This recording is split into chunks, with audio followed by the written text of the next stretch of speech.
Alors, bonsoir à toutes et à tous et bienvenue à ce nouveau webinaire organisé par Bibouda. Et j'ai le plaisir ce soir d'être avec le docteur Luc Baudin, qu'on ne présente plus. Bonsoir Luc. Alors, le thème de ce soir est créer la vie de ses rêves. Alors, c'est un superbe sujet. Et Luc, peut-on véritablement créer la vie de ses rêves ? Bonsoir Emma, bonsoir à tous, et je suis encore heureux de passer cette soirée avec vous, et sur un sujet ô combien passionnant, du moins qui m'a passionné, je pense qu'il va vous passionner également, parce que créer la vie de ses rêves, c'est quand même un sacré beau challenge, et Emma, tu rentres tout de suite dans le vif du sujet, en se posant la question de savoir si on peut créer la vie de ses rêves. J'ai longtemps douté de cette possibilité qu'on avait. Mais c'était là encore limiter nos capacités, limiter mes possibilités, les possibilités de tous.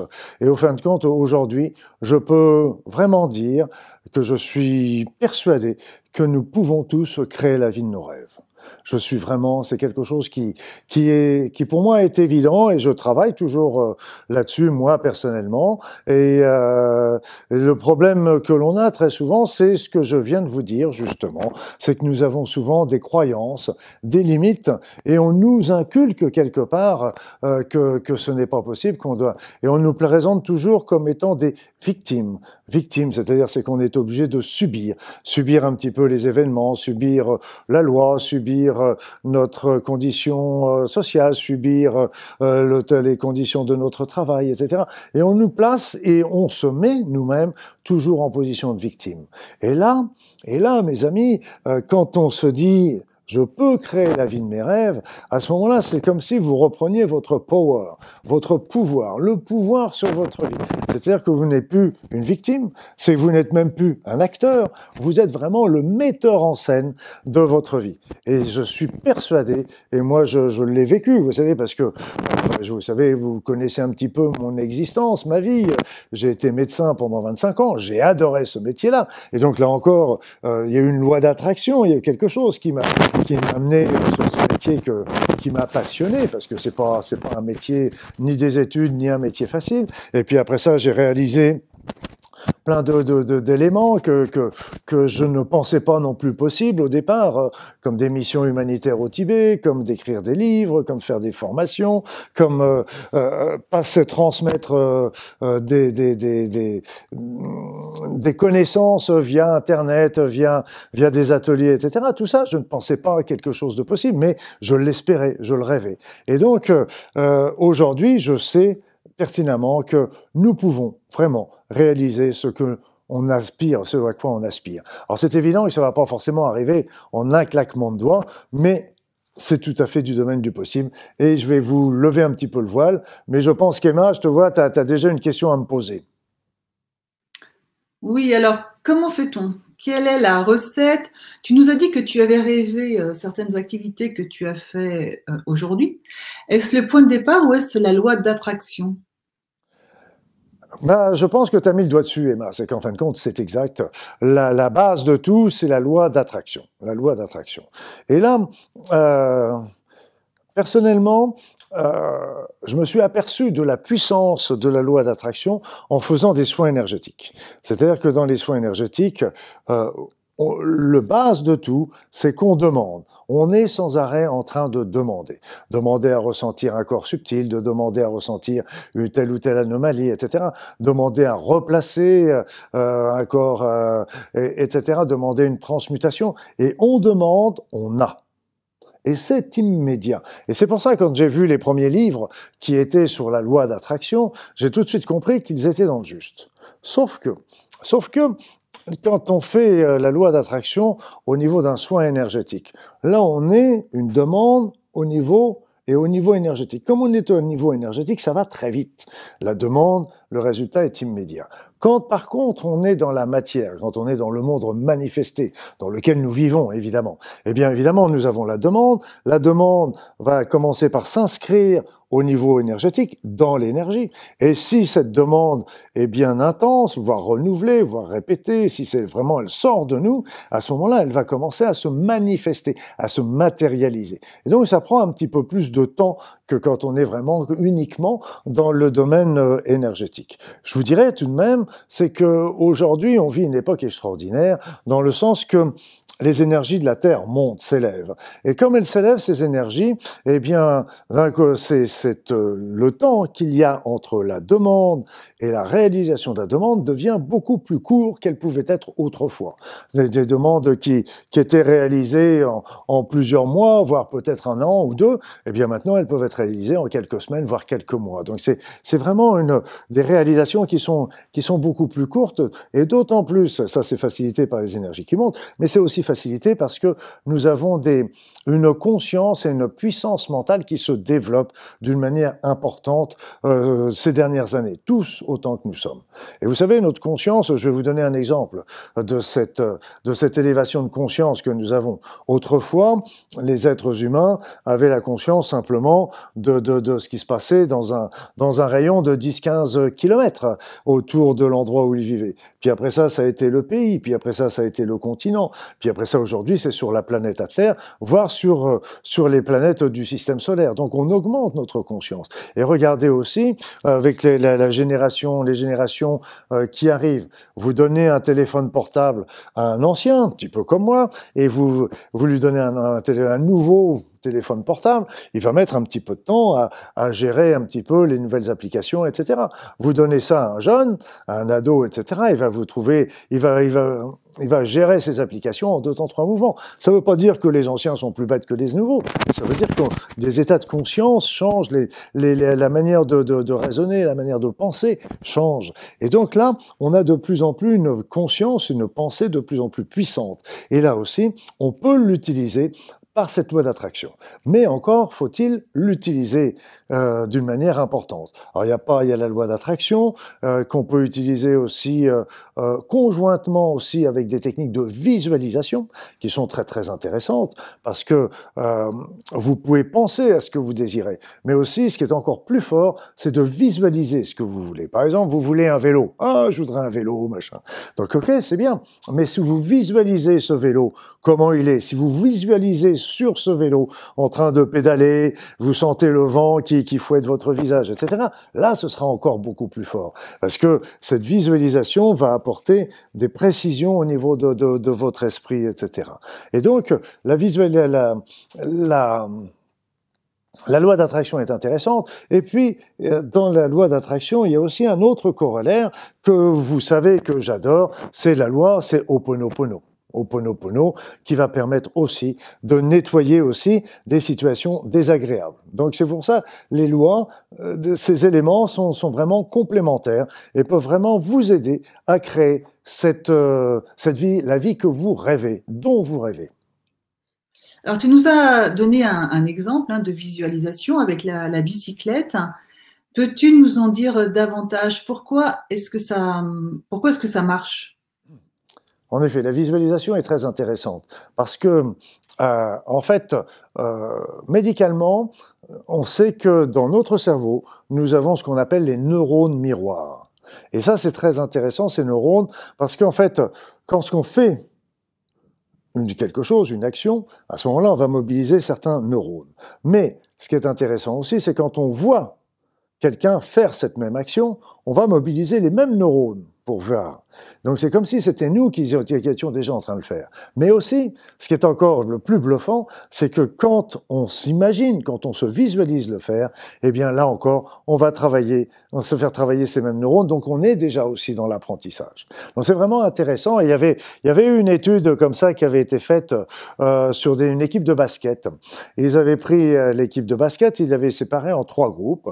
Il y avait une partie des basketteurs qui faisaient l'entraînement normal, l'autre partie qui faisait le repos, et la troisième qui ne s'entraînait pas normalement, mais qui se visualisait en train de marquer des paniers. Évidemment, ils se visualisaient en train de se marquer des paniers à 100%. Ils étaient gagnants à 100%. Eh bien, au moment du match suivant, quels sont les joueurs qui ont marqué le plus de paniers? Eh bien, tout simplement, c'est ceux qui s'étaient visualisés. Visualisés, pourquoi? Parce qu'ils s'étaient visualisés gagnants, gagnants à tous les coups, et si bien qu'en fait, gagnants à tous les coups, ils étaient dans la confiance en eux. Ils avaient confiance dans leurs capacités, confiance dans leur potentialité, et ils lançaient le ballon, ils étaient sûrs qu'ils allaient marquer. Par contre, vous savez, on le voit tous avec les matchs, par exemple, de football. Quand il y a un joueur qui rate un but qui était pourtant facile une première fois, il va le rater une deuxième fois, la troisième fois, il peut peut-être se retrouver tout seul devant les buts et il va encore rater le but. Donc, si vous voulez, c'est qu'il y a une perte de conscience et de confiance, pardon. Et donc, et là, cette visualisation est une technique aussi qu'on peut très bien associer avec cette technique de créer la vie de ses rêves. Parce que là, se voir faire, voilà. Alors, doit-on se focaliser sur quelques aspects ou au contraire avoir une vision générale, claire, qui englobe plusieurs aspects? Pour moi, personnellement, je pense qu'il est important d'être précis. D'être précis parce que ça nous permet de mieux nous focaliser, même pour la visualisation. C'est pour ça que, par exemple, si vous rêvez d'une maison, d'une belle maison, soyez précis. Précis, est-ce que vous voulez une maison en bord de mer, à la campagne, dans un quartier de ville sympathique, etc. Vous voyez un petit peu, éventuellement, vous voyez sur le perron, vous voyez un petit peu, vous pouvez imaginer la vue que vous avez depuis le perron. Vous pouvez même rentrer dans la maison et voir un petit peu les différentes pièces, etc. Parce que plus ce sera précis, mieux vous allez faire travailler votre imaginaire. Et ça, c'est vraiment important de faire travailler. Et c'est pour ça aussi que, et vous imaginez, vous voulez un vélo. Ok, c'est bien, mais un vélo, si vous restez dans la généralité, il y a plein de sortes de vélos, il y a les VTT, il y a les vélos de course, il y a les vélos, et donc, et puis la couleur du vélo, etc. Donc, soyez bien précis dans ce que vous voulez, parce que là, vous pourrez bien vous focaliser et vous répéterez toujours cette même demande, parce que autrement, plus on est général, plus ça risque de flotter un petit peu, et là, c'est terrible, parce qu'à partir du moment où on flotte, eh bien, on risque de changer notre demande et là aussi, à partir du moment où la demande change, bah, quelque part, la loi d'attraction commence à moins bien marcher, c'est évident. Alors, j'ai une question. Est-ce qu'on peut dire que ça marche mieux avec les optimistes? Est-ce que les pessimistes partent avec un handicap ou finalement faut-il un état d'esprit particulier? Ouais. Tu me fais penser à la définition de l'optimiste et du pessimiste. Tu sais, la définition, c'est que l'optimiste croit vivre dans le meilleur des mondes et le pessimiste craint que ce ne soit vrai. Et donc, pour revenir, sortant de cette boutade, je pense que c'est pas une question de paix. Bon, peut-être que tu veux dire ça à travers optimiste et pessimiste. Je dirais que c'est une question de confiance, de croyance. Je dirais quelque part, on y croit, on n'y croit pas. Est-ce qu'il y a besoin de croire à la loi d'attraction pour qu'elle marche? Non. Elle marche de toute façon. Pour moi, la loi d'attraction, elle marche à 100% des cas. Pour moi, tout ce que nous vivons dans notre vie nous vient de cette loi d'attraction, de nos pensées. Donc, il n'y a pas besoin d'être optimiste et pessimiste parce que ça fonctionne de toute façon. Mais par contre, la plupart du temps, quand ça fonctionne, c'est parce que ça marche avec nos pensées automatiques, nos pensées inconscientes. Et ce qui est intéressant plutôt, c'est d'utiliser cette loi d'attraction qui de toute façon fonctionnera avec des pensées conscientes. C'est-à-dire que plutôt que de nous laisser diriger par notre inconscient qui va nous apporter des choix ou des situations qui sont pas forcément très agréables pour nous, parce que notre inconscient n'est pas toujours très très sympathique pour nous. On a beaucoup de syndromes de dévalorisation, de culpabilité et d'autres choses, et donc ça va nous importer des situations de cet acabit-là, mais nous pouvons conscientiser nos pensées et donc amener des pensées, faire des pensées vraiment dans le sens que nous désirons par rapport à ce que l'on est. Voilà, et donc c'est pas tellement une question d'optimisme et du pessimisme. Je dirais que, ou alors c'est dans le sens, on y croit, on n'y croit pas, on a confiance ou on n'a pas confiance. Mais de toute façon, qu'on y croit, qu'on n'y croit pas, qu'on ait confiance et qu'on n'ait pas confiance, la loi d'attraction fonctionne de toute façon. Alors, plutôt que de se laisser gouverner, emmener par notre inconscient, eh bien, il est mieux de conscientiser les choses et puis de les faire, de créer des choses qu'on a envie. Et ce qui est important, c'est aussi de bien définir ce que l'on veut, mais non pas ce que l'on ne veut pas. Alors, tu viens de nous parler des pensées conscientes et inconscientes. Il y a aussi ce qu'on peut appeler le chemin de vie. Ah, Emma. Euh, Tu touches le point sensible, justement. Parce que, en fait, nous pouvons faire des demandes de deux manières. On peut faire les demandes par rapport à notre, je dirais, notre ego, notre vie matérielle, c'est-à-dire dans notre vie de tous les jours. C'est évident que on nous montre l'intérêt d'avoir une grosse voiture, d'avoir une grosse maison, d'avoir une belle situation, d'avoir des biens matériels. On nous montre ça comme étant une finalité en soi. Alors vraiment, on peut faire bien sûr utiliser la vie de ses rêves pour créer ça, pour créer un monde fait de plein de belles choses matérielles autour de nous. Mais en fait, on peut aussi faire une demande par rapport à nos aspirations profondes, par rapport à notre chemin de vie. Parce que notre chemin de vie, ça correspond à nos aspirations, nos désirs de notre être, en fait, nos désirs profonds. Et là, c'est vraiment intéressant parce que là, on a le désir je dirais, de la vie matérielle, et puis on a le désir aussi de notre être par rapport à ce chemin de vie. Donc, le fait est que si on demande, par exemple, une voiture, on demande une belle voiture, et si cette voiture, on la demande, on veut une belle grosse voiture, parce qu'on va la demander, on va faire, et on va la demander, en fin de compte, c'est pour en mettre plein la vue à nos collègues de travail, ou en mettre plein la vue à nos voisins de quartier, je dirais que ça peut fonctionner, bien sûr, mais je dirais que la motivation n'est pas très élevée, et ce sera beaucoup moins élevé que si vous imaginez une belle voiture pour emmener toute la famille en vacances, pour emmener toute la famille se vous balader pour pouvoir emmener vos vieux parents aller prendre l'air, etc. Donc là, vous amenez quelque chose où vous faites participer les autres et vous créez quelque chose qui est beaucoup plus joli, qui est beaucoup plus que simplement d'en fiche plein la vue aux autres. Donc vous voyez, la motivation n'est pas la même. Et il y en a une qui va être plus forte parce qu'elle correspond plus à ce que vous êtes et à vos aspirations. Et donc, elle aura plus de chances d'être entendue. Mais l'autre peut l'y être aussi, tout à fait. Mais n'oubliez pas, c'est qu'il y a les deux pendants. Moi, j'ai tendance à vous conseiller vivement de travailler plutôt avec des motivations, avec des demandes qui sont en rapport avec ce chemin de vie. Ça me paraît beaucoup, beaucoup plus important. Mais après ça, chacun est libre. On a tous nos vies à mener.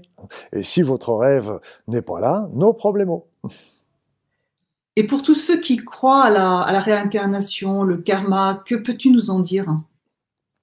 Le karma. Le karma, moi j'ai une vision tout à fait différente du karma que ce qui est raconté habituellement, particulièrement au niveau religieux. Le karma, pour moi, n'est pas une punition. Vous savez, c'est très réconfortant pour celui qui souffre de se dire, tiens, il m'en a fait baver, et ben dans la vie suivante, il va le payer. C'est très réconfortant quelque part, mais c'est pas comme ça que ça se passe. C'est-à-dire que quand on vit, quand on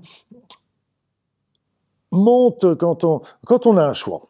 Quand on a un choix, eh bien, on peut avoir le bon choix, on peut faire le bon choix qui va nous emmener vers la lumière. Et donc là, quelque part, on va être heureux. Mais on peut faire le mauvais choix. Parce que le mauvais choix, on pense que ce mauvais choix va nous rendre heureux, en fait. Mais ce mauvais choix, il est mauvais parce qu'on s'aperçoit qu'on n'est pas heureux et puis ça peut devenir même délétère pour les autres. Alors, on peut s'apercevoir qu'on a fait le mauvais choix au cours de notre vie. À ce moment-là, on va changer notre décision, on va changer notre choix, puis on va revenir à ce moment-là dans la lumière. Mais il y a des fois, on ne l'a pas compris, où on s'enfonce dans ce mauvais choix, malgré tout, au cours de notre vie. Et on va mourir en restant sur cette pensée. Et si bien qu'on va revenir dans une vie ultérieure avec ce même programme pour que nous le revivions à nouveau et pour qu'à ce moment-là, on puisse enfin comprendre qu'on avait fait une erreur et qu'on change et à ce moment-là qu'on revienne dans la lumière. Et donc, comme on a la tête dure, je dis vous, moi, tout le monde, de temps en temps, il faut revenir, il faut faire plusieurs vies pour qu'on arrive à comprendre, à admettre, à reconnaître qu'on s'est trompé. Et quand on a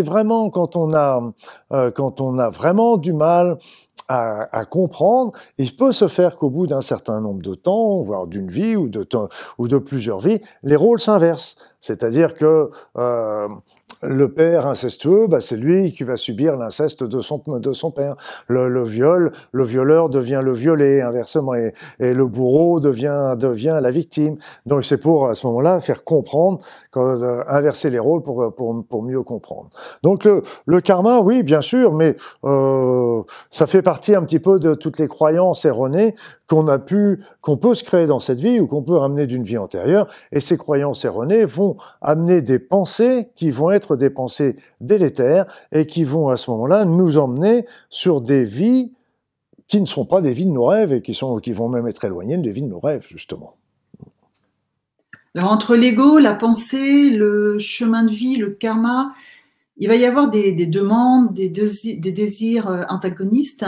Cela veut peut-être dire qu'on a finalement des demandes mentales qui n'aboutissent pas. Oui, on a les désirs antagonistes viennent surtout, en fait, des demandes qu'on peut faire avec notre ego et des demandes qu'on peut faire avec nos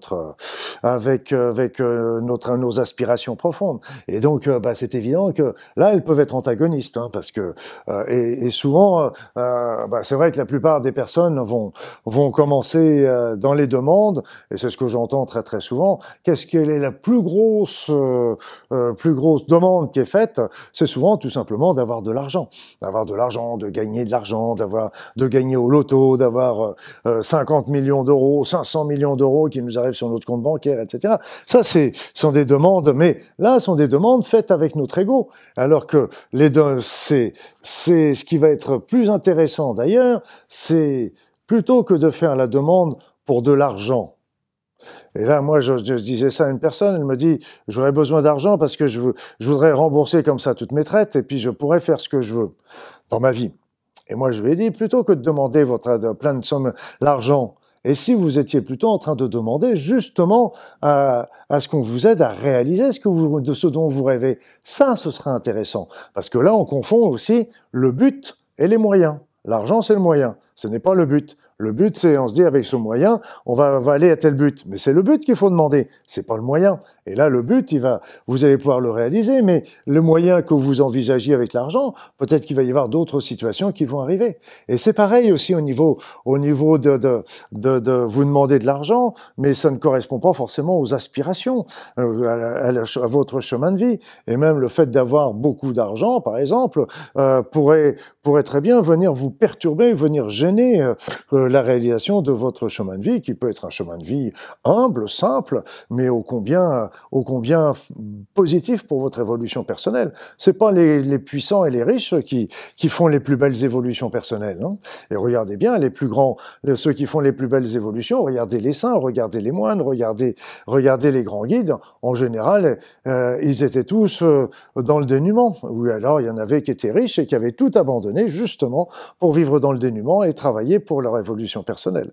Donc, vous voyez que ça peut être antagoniste. Hein, c'est les demandes que l'on peut faire par rapport à notre ego et par rapport à notre chemin de vie. Et puis, l'élément, et c'est pour ça que j'insiste toujours, c'est la première chose, c'est que il y a beaucoup de personnes qui font une demande et qui ping. Ils disent, allez, je vais utiliser la loi d'attraction et bingo, je vais commencer à faire la demande. Non, non, non, non. À mon sens, c'est une erreur. C'est une erreur, c'est qu'il faut prendre le temps de réfléchir sur ce que l'on veut vraiment.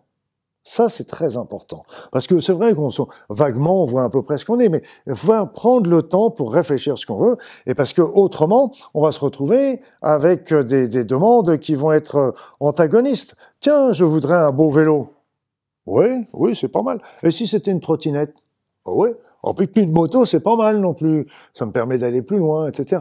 Oui, puis avec cet argent, plutôt que ça, bah, peut-être que si j'avais l'argent de cette moto, je pourrais faire des bonnes vacances. Si vous voulez, c'est sans arrêt, on est en train de changer, de modifier aussi nos demandes, nos rêves. Et donc, c'est pour ça qu'il faut prendre le temps, malgré tout, il n'y a pas d'urgence, on n'est pas à une journée près, donc prendre le temps de bien définir ce que l'on veut. Et ça, c'est le B à bas. Si vous prenez pas ce temps, vous allez faire des demandes et qui risquent justement, là encore, comme tu dis Emma, de faire des demandes antagonistes parce qu'elles peuvent changer d'une journée à l'autre, ou alors des précisions qui changent, etc. Et, tiens, je veux une maison au bord de la mer, puis le lendemain, ce sera à la montagne. Ah non, puis ce serait pas mal, en plein milieu d'une forêt pour le lendemain. Et donc, on change sans arrêt, et à chaque fois, on met les compteurs à zéro, en fait. C'est ça. Alors Luc, en qualité d'ex-médecin généraliste, diplômé en cancérologie clinique et spécialiste en médecine naturelle, tu as rencontré de ce fait beaucoup de personnes dans ta vie qui n'allaient pas forcément très très bien. Est-ce qu'il y a un lien entre le fait d'être clair sur sa vie et être durablement heureux et en bonne santé? Est-ce que tu as pu remarquer cela en tout cas? Comme disait Voltaire, j'ai décidé d'être heureux parce que c'est bon pour ma santé. Et ça, c'est très très juste. Et il est impressionnant, cet homme, d'avoir sorti toutes ces vérités fondamentales, déjà plusieurs siècles par rapport à nous. Et ce qui est intéressant, et ça, je vais vous donner vraiment ma conviction d'aujourd'hui, c'est qu'en fait, quand nous sommes sur notre chemin, nous sommes heureux. Quand nous sommes sur notre chemin et que nous sommes heureux, eh bien, il est très très rare d'être véritablement malade. Donc et c'est inversement, si on prend le processus à l'envers, c'est que la maladie nous oblige à changer. Donc elle est en train de nous dire, là, tu as des choses que tu fais dans ta vie et qui ne sont pas que tu fais sur le plan matériel, mais qui ne répondent pas à tes aspirations profondes.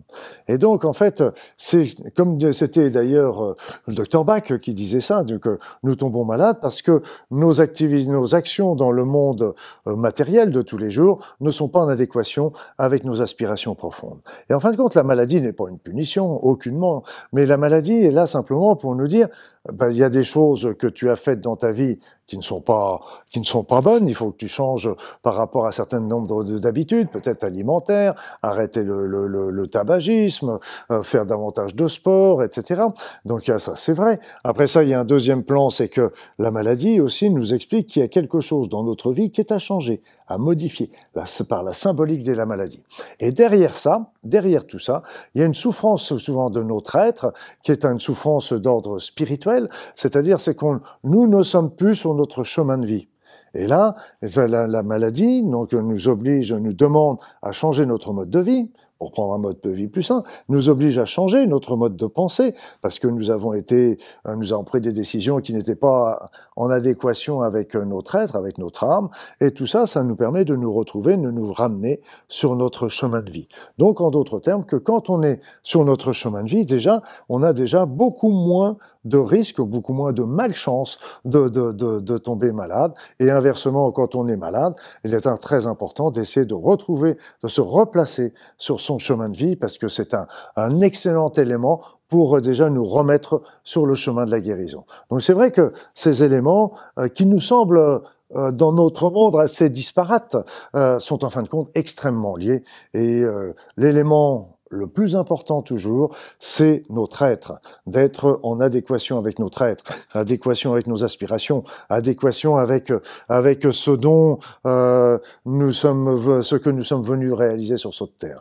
Voilà, pour moi c'est ça ma conviction profonde aujourd'hui. Et à partir du moment où on est là-dessus, eh bien tout simplement, quand on est en train de construire la vie de ses rêves. Il y a la vie des rêves, je vous ai dit, avec l'ego, mais aussi il y a la vie des rêves qu'on est venu réaliser sur cette terre, la mission qu'on est venu réaliser sur cette terre, et c'est véritablement là où se trouve le véritable rêve, le véritable niveau, à mon sens.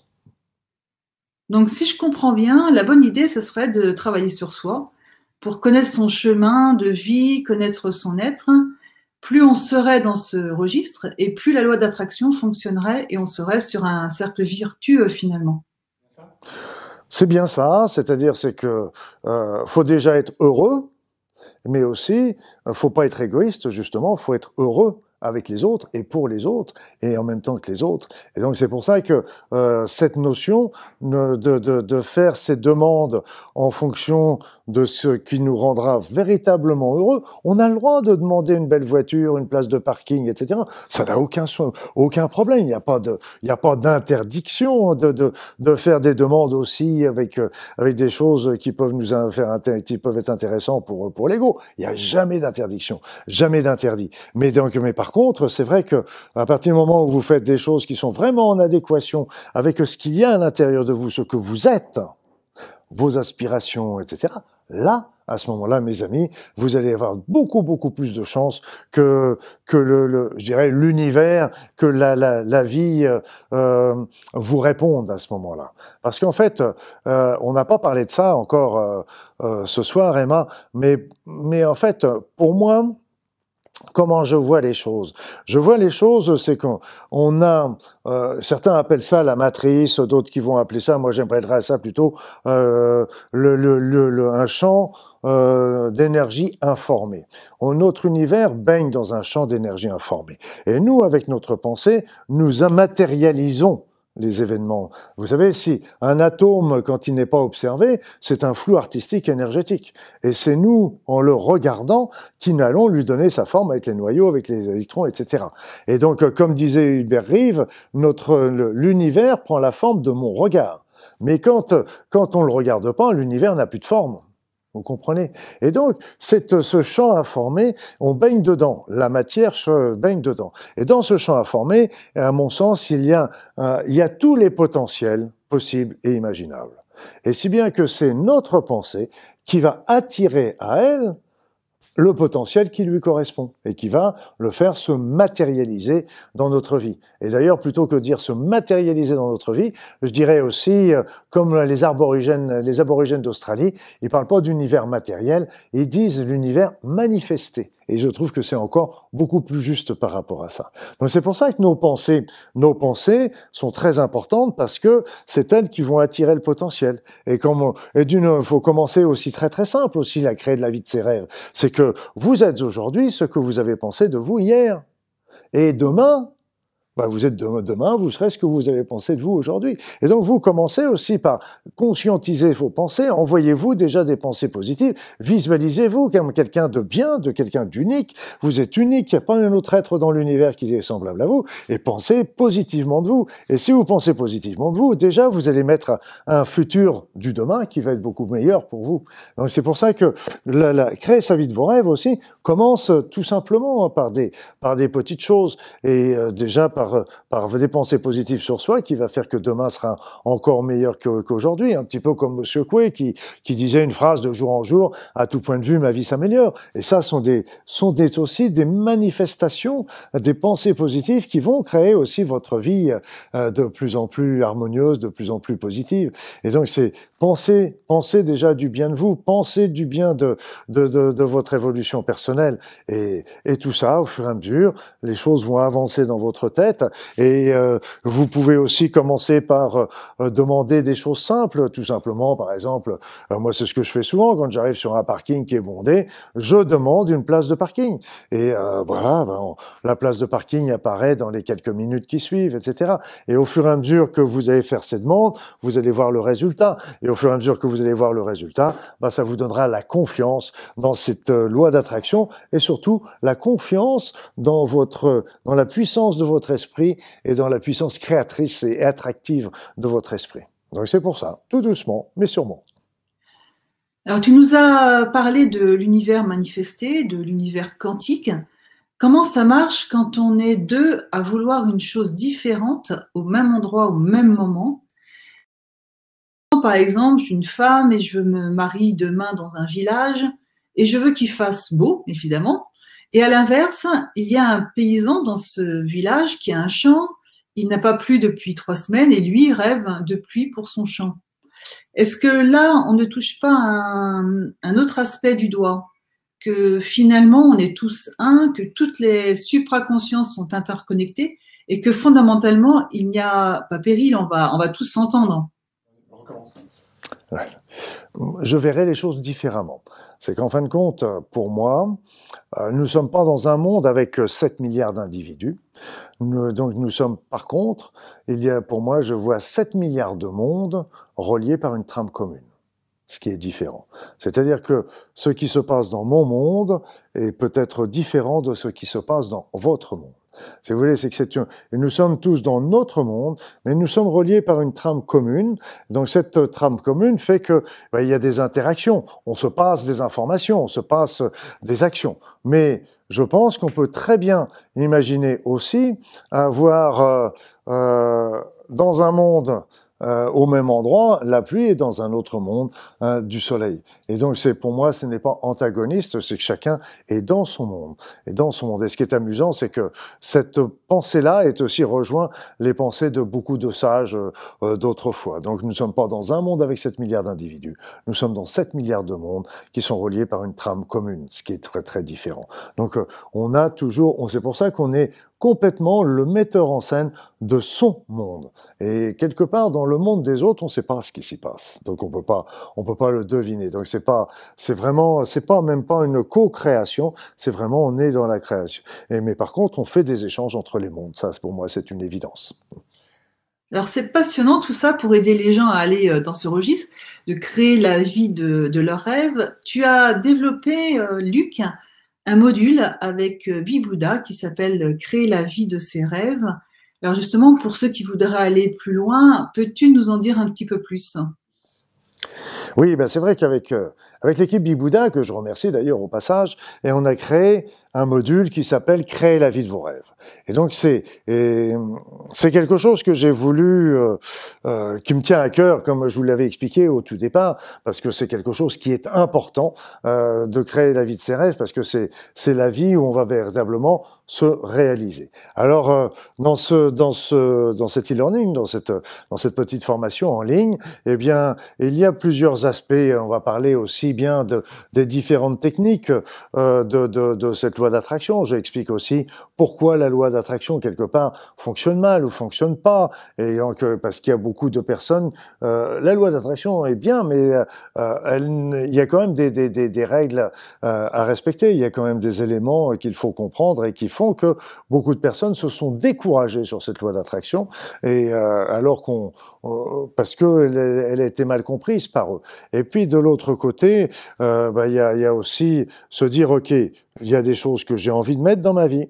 Et puis, il y a de l'autre côté, il y a aussi, il y a des situations que j'amène dans ma vie et qui sont des situations douloureuses, donc des douloureuses. Pourquoi elles sont... Et donc, d'un côté, il faut essayer de... Comment on peut faire pour effacer ces situations douloureuses? Comment de l'autre côté, on peut amener des situations qui nous sont, qui vont être constructives et qui vont amener ce que l'on rêve véritablement. Et donc c'est un petit peu, c'est pour ça que cette formation contient beaucoup de petits modules avec des techniques, et j'ai voulu aussi des choses qui soient extrêmement pratiques pour que chacun déjà puisse le réaliser. Et puis aussi travailler aussi, on n'a pas parlé trop encore ce soir, mais ce sera un peu pas en parler de tout en si peu de temps, mais faut bien savoir aussi qu'il y a des personnes qui ont des blocages également par rapport à des croyances qui peuvent venir aussi gêner la réalisation de cette loi d'attraction. Et vous savez, je me rappelle toujours, j'en ris toujours à chaque fois que j'y repense, parce que je me rappelle, j'étais en train de me marcher dans la rue, et puis il y a un monsieur que je connais qui sort de chez le buraliste. Et puis je vais lui dire un petit bonjour, et puis je lui dis, mais tiens, vous fumez maintenant, vous refumez maintenant? Il me dit, non, je fume pas, mais je viens de jouer au loto.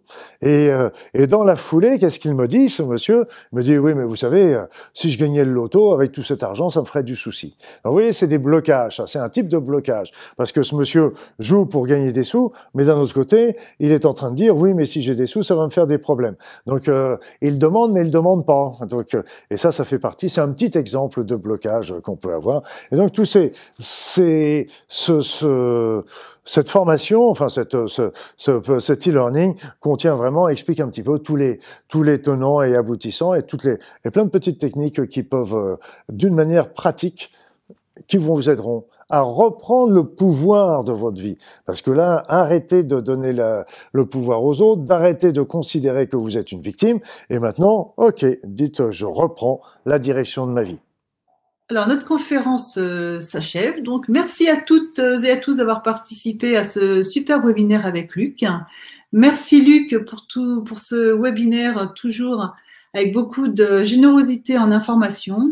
Et Luc, je te laisse le petit mot de la fin. Merci. Ce que je peux vous dire, soyez heureux, évidemment, parce que avec créant la vie de ses rêves, c'est quand même quelque chose de merveilleux, c'est quelque chose d'extraordinaire, vous savez. Et je vais pas dire que je suis un exemple vivant, mais ça n'empêche que vous voyez, aujourd'hui, je vis encore une grande partie de l'année en Polynésie. C'est un endroit dans lequel j'ai toujours rêvé d'aller habiter. Et là, je vis, je pense. Et là, j'ai d'autres rêves qui commencent à se manifester.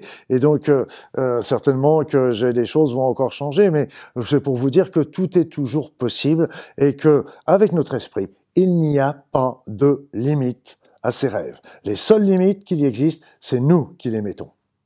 Alors faites-les sauter. Et puis, je vous souhaite une belle soirée et surtout une merveilleuse vie.